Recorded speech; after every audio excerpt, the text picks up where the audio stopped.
if you're alone right now, I want you to do something simple. Listen, not to me, to the room around you, the refrigerator humming, the house settling, the faint rush of traffic somewhere far enough away to feel safe. That's the comfort of adulthood. We learn the sounds of our homes. We categorize them. We domesticate the dark. I used to believe that anything unexplained eventually folds into logic. Give it time, give it patience, and it becomes ordinary. I'm not 20 anymore. I don't scare easily. I've lived long enough to know real horror wears a human face. Death, illness, regret, loss. Not dolls. That's what I thought before I stood in front of Robert. I didn't go to Key West chasing ghosts. I went because a friend insisted I needed a break. Florida heat in late summer has a weight to it. The air presses against your chest like a damp hand. The streets look cheerful, pastel-luces palm trees, bars playing old rock songs. But underneath, there's something old there. Salt and rot. History that never quite washed away. Someone mentioned a museum. Ask the doll before you take a picture, he said. He wasn't joking. I smiled, the way grown men smile when they don't want to look foolish in front of other grown men. But the comment stayed with me. Ask the doll. That's how the story begins for most people. For me, it began when I didn't. 1904. His name was Robert Eugene Otto. They called him Gene. He grew up in a large house in Key West at the beginning of the 20th century. His father was a respected physician. The family wasn't struggling. They had servants. They entertained. They belonged. The doll arrived when Gene was still a child. Accounts differ about where it came from. Some say it was a gift from a Bahamian servant who practiced folk magic. Others say it was purchased abroad. What's certain is that the doll was nearly as tall as the boy himself, stuffed with straw. Dressed in a sailor suit, wearing a small cap, and holding a tiny stuffed dog. It wasn't pretty. It wasn't delicate porcelain. It was rough cloth and glass eyes sewn into a face that didn't smile. Gene named it Robert. He insisted everyone call him Gene from then on. The doll had his first name. That detail matters more than people admit. Children talk to toys. That's natural. They project emotion onto blank surfaces. They rehearse conversations. They build worlds.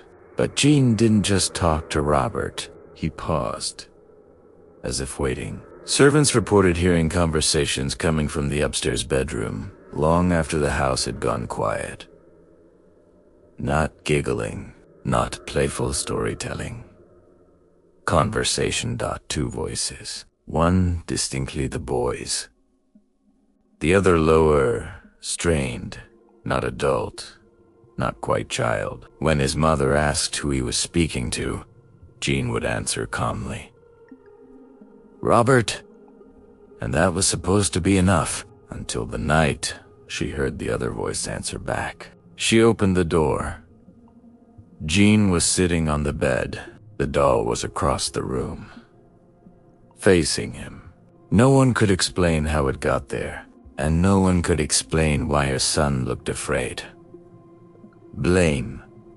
The first broken object was a vase in the hallway, then a lamp, then furniture overturned in the sitting room. When confronted, Gene's answer never changed. Robert did it. Children blame imaginary friends all the time.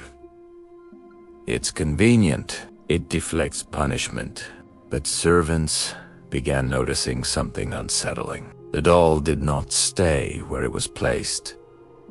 Left in a chair upstairs, found later near the staircase.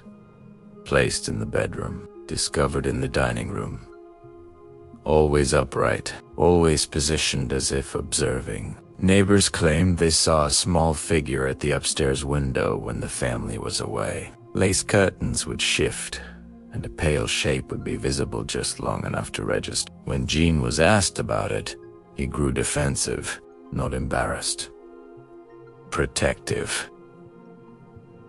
There's a difference. One night, the house erupted in a scream so sharp it cut through every closed door. His parents ran upstairs. The bedroom was in chaos. Heavy furniture knocked over. Toys scattered. A chair on its side. Gene was curled against the headboard, shaking. The doll sat at the foot of the bed, looking directly at him. "What happened?" his mother asked. Gene didn't cry. He whispered. Robert was angry. That sentence has survived more than a century. Anger implies will. Will implies intent, and intent is what separates imagination from something else entirely. The man who kept the doll. Time moved forward, as it always does. Gene grew up, studied art, lived abroad, married. His parents died. He inherited the house. Most of us, when we leave childhood behind, leave its artifacts behind too. We box them up. We donate them. We shed them like old skin. Gene brought Robert back with him. The doll had its own chair in an upstairs room. Visitors said it felt like walking into someone else's presence. Not a toy, not decoration. Presence. Gene would sometimes introduce Robert as if he were a companion. He dressed him. He spoke to him, if guests laughed. Gene didn't join them. He corrected them. Neighbors again reported seeing the figure at the upstairs window. Children walking past claimed the doll moved. You can dismiss children. It's harder to dismiss consistency. When Gene died in 1974, Robert remained in the house, waiting. The attic. The new family found him in the attic. Dust layered over fabric. The sailor suit faded but intact. The glass eyes unchanged. Their daughter carried him downstairs. That first night she said something that didn't alarm anyone. He doesn't like it here. The second night she said, he walks at night. She began waking up screaming, not the startled cry of a nightmare. Sustained panic, breathless, desperate. She claimed Robert stood at the foot of her bed, that he ran across the floor, that he watched her. Her parents dismissed it until they heard footsteps themselves, soft, measured, crossing wooden boards when no one else was awake. Each time they checked the room, the doll had shifted. Not dramatically, just enough. Eventually, they returned him to the attic, and years later, they donated him to the Fort East Martello Museum in Key West, which is where I found him. The museum, the fort, doesn't feel like a place for toys. Thick brick walls. Narrow windows, the kind of building designed to withstand attack. He sits in a glass case now, still in the sailor suit, still holding the small dog. There's a sign. It tells visitors to ask Robert's permission before taking a photograph. It also suggests that those who disrespect him often experience misfortune. I stood there longer than I intended. The fabric is worn thin in places. The straw stuffing has shifted with age, but the eyes remain clear. And here's what unsettled me. They don't reflect you the way normal glass does. They seem to hold light rather than return it. A woman beside me whispered to her husband, asking if she should request permission. He nodded. She did. Quietly. Then she took her picture. I didn't. I lifted my phone. And I didn't ask. I don't know why that detail matters. But everything that followed makes me wish I had. The letters. There's a wooden box in the museum. It doesn't look dramatic. No spotlight. No theatrics. Just a simple container filled with envelopes. Handwritten. Typed. Some sealed in plastic to preserve them. They're apology letters. Hundreds of them. People who visited Robert. People who mocked him. People who took photos without asking. People who dared each other to tap on the glass. They write back later. Not because the museum demands it. Because something went wrong. Car accidents on the drive home. Engagements collapsing within weeks. Jobs lost. Pets dying unexpectedly. Illnesses appearing out of nowhere. Coincidence is a powerful thing. If you collect enough stories, some will line up. That's statistics. That's probability, but here's what unsettled me. The tone. These weren't prank letters. They weren't theatrical or playful. They were desperate. I'm sorry, Robert. Please stop. I didn't mean to disrespect you. Please fix what I've done. Grown a doe's begging a century-old doll for mercy. I read 3 of them. I didn't laugh. There's a difference between disbelief and discomfort. I still didn't believe, but I felt something shift, a small internal recalibration, and then I remembered. I hadn't asked. The photograph. It was almost closing time when I stepped back toward the case. The museum had thinned out. The air inside felt warmer, thicker. Or maybe that was just me. I raised my phone. For a brief second, I considered whispering something, just to humor the situation. I didn't. I took the picture. The flash didn't fire. I had it turned off. But the screen flared brighter than it should have, washing the doll in cold light, and I had the strangest sensation. Not that the doll moved, not that it blinked, but that something had shifted in the space between us. I lowered the phone. The doll sat exactly as before. Head slightly tilted, hands resting around the stuffed dog. Eyes fixed forward. I slipped the phone into my pocket and left. That should have been the end. Most stories like this end there. A chill. A laugh. A good anecdote for dinner parties. Instead, that night, I dreamed. The first night. I was staying in a small hotel not far from the water. Old building. Wooden floors. Ceiling fan ticking softly in the dark. The dream wasn't dramatic. No shadows crawling across walls. No monstrous shapes. I was standing in a hallway I didn't recognize. And at the far end, a child stood facing me. Not moving, not speaking, just standing. He wore a sailor suit. I woke up slowly, like surfacing from deep water. The room was dark, the fan still turning, and I couldn't move.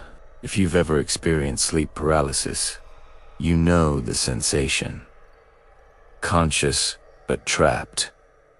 Your body doesn't respond. I felt pressure at the foot of the bed, not weight. presence. The kind you sense when someone is standing too close behind you. My eyes adjusted to the darkness. There was nothing there, but the pressure remained. And then, faintly laughter. Not loud, not manic, just soft, childlike. Right beside my ear. When my body finally unlocked, I bolted upright. The room was empty. The door was still locked. The phone lay on the nightstand. I told myself it was suggestion. I had spent hours reading apology letters, listening to whispers from other visitors, immersing myself in a narrative designed to unsettle. The brain is suggestible, especially in unfamiliar places. I reached for my phone. It wasn't on the nightstand. It was on the floor, near the foot of the bed. I don't sleepwalk, and even if I did, I don't remember dreaming about touching it, reviewing the image. Morning light makes everything smaller. Rationality returns with coffee. I sat on the edge of the bed and opened my phone. The photo was still there. At first glance, it looked ordinary. The glass case, the sailor suit, the tiny dog in his lap. Then I zoomed in. The angle of the head looked slightly different than I remembered. Subtle, but not the same. The mouth-stitched fabric, barely curved, seemed more pronounced, less neutral. The eyes, they weren't aimed straight ahead. They were aligned directly with the camera. With me. You can argue perspective, camera distortion, memory filling in gaps incorrectly. And you'd probably be right. But there's something about seeing an object that's supposed to be inert appear intentional. It creates a fracture. I stared at that image longer than I should have, and I felt watched. Not from the room, from the screen. I closed the photo. The sensation didn't leave. The drive home. I left Key West that afternoon.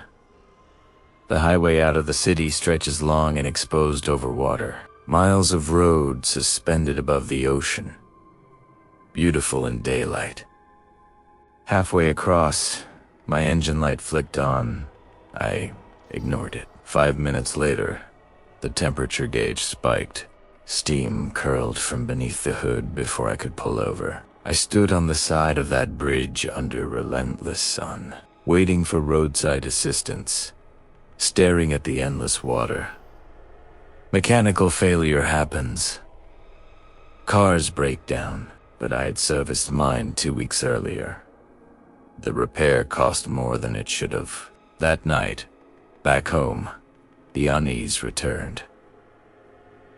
Small things at first. A picture frame tilted slightly off-center. A cabinet door left ajar.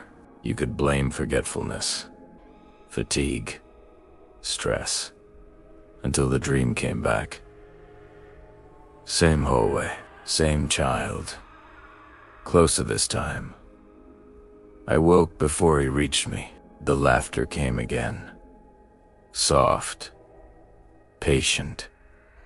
I still didn't write the letter. Not yet. I needed one more thing to push me, and it came 3 days later. The third day. On the third day after I came home, my dog stopped eating. He's 10 years old. Stubborn, steady, predictable. The kind of animal that greets you the same way every evening without fail. Creatures like that anchor you. They make the world feel stable. He wouldn't touch his food, wouldn't lift his head. He kept staring past me. Not at me, past me. Toward the hallway. Animals react to tone, to posture, to scent. That's what we tell ourselves when they behave strangely. They pick up on tension. They mirror our anxiety. But I wasn't pacing. I wasn't shouting. I wasn't doing anything unusual. I was sitting still, and he was trembling. That night, he refused to enter the bedroom. He planted his paws against the floorboards and pulled backward when I tried to guide him in. I don't believe in omens, but I believe in patterns, and I was beginning to see one. I opened my laptop. I searched the museum's website. There it was contact information, a short paragraph about Robert, a note about respect, a mention of apology letters being kept in the archive. I stared at the screen for a long time. Then I wrote, I kept it simple. I'm sorry if I was disrespectful. I should have asked before taking the photograph. Please leave my home alone.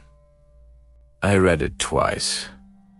It sounded ridiculous. A grown man apologizing to a century-old doll. I sent it.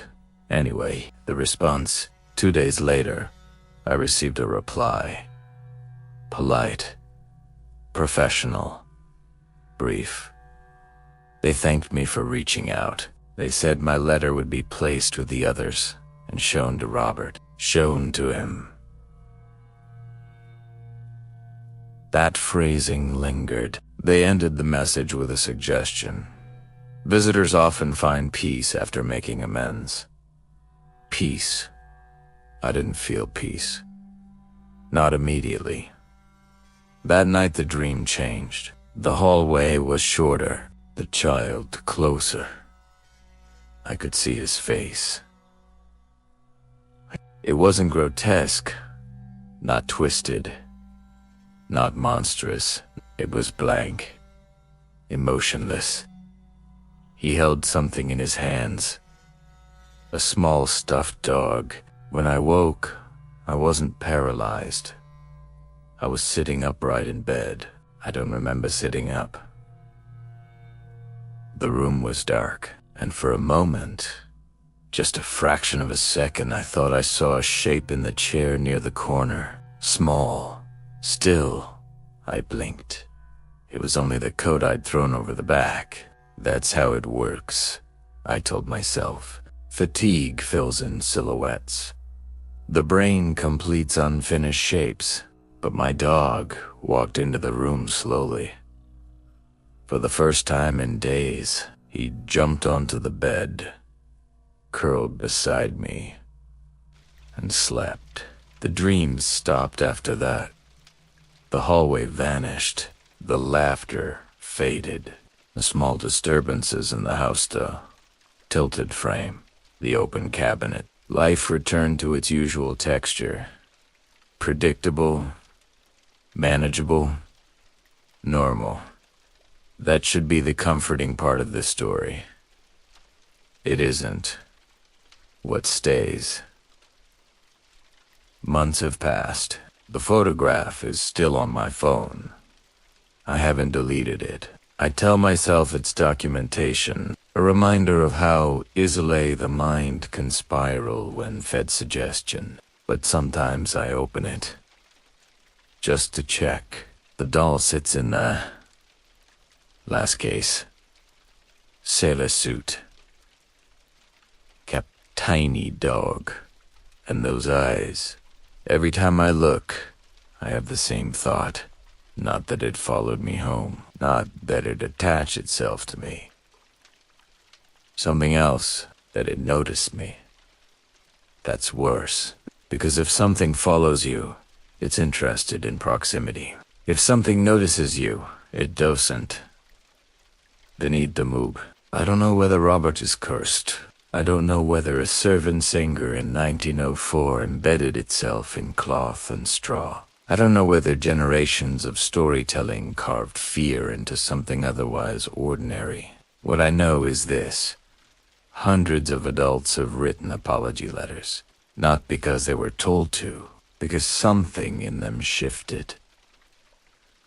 Something unsettled. Something that didn't sit right until they acknowledged it. And I know that when I stood in front of that glass case, I felt observed in a way that had nothing to do with reflection. If you ever find yourself in Key West, inside the old brick walls of the 40s Martella Museum, standing in front of a doll in a faded sailor suit, do what I didn't. Ask first, even if you don't believe. Especially if you don't believe. Because disbelief isn't protection. It's just confidence. And confidence is very easy to take away. End.